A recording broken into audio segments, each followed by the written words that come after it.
ஒரு பிசினஸ்மேன் அவனோட பிசினஸ்ல ரொம்ப லாஸ் ஆகி ஒரு காட்டுல போய் அமைதியா உட்கார்ந்துருக்கான். அப்ப கடவுள்கிட்ட கேக்குறான், எனக்கு ஒரு காரணம் சொல்லு, நான் ஏன் உயிரோட இருக்கணும்?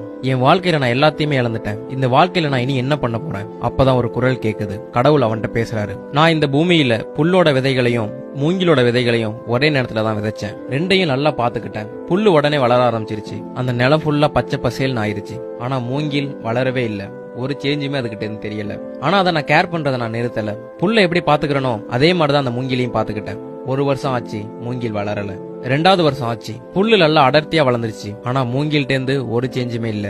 3வது வருஷம் ஆகியும் மூங்கில் ஒரு இலை கூட விடல. ஆனா நான் என்னோட நம்பிக்கையை விடல. அதுக்கு எப்பவுமே தண்ணி விட்டுக்கிட்டு இருந்தேன். அதை பத்திரமா கவனிச்சுக்கிட்டேன். 4வது வருஷம் ஆகியும் அது வளரல. ஆனா 5 வருஷம் கழிச்சு மூங்கில் விதை முளைச்சது.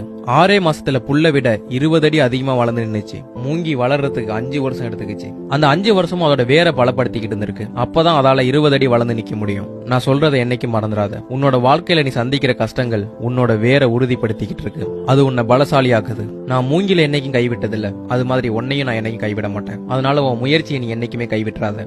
மூங்கில் வளர்றதுக்கும் புல்லு வளர்றதுக்கும் நேரம் மாறுபடும். அதே மாதிரி அதோட தேவையும் மாறுபடும். இதே மாதிரி உனக்கான நேரமும் வரும். அதனால உன் வாழ்க்கையில ஏற்படுற தடைகளையோ கஷ்டங்களையோ கண்டு நீ பயப்படாத. இன்னைக்கு இல்லனா நாளைக்கு ஜெயிப்ப. இந்த கதை மூலமா நீங்க என்ன தெரிஞ்சுக்கிட்டீங்கன்னு மறக்காம கமெண்ட் செக்ஷன்ல சொல்லுங்க. இந்த வீடியோ பிடிச்ச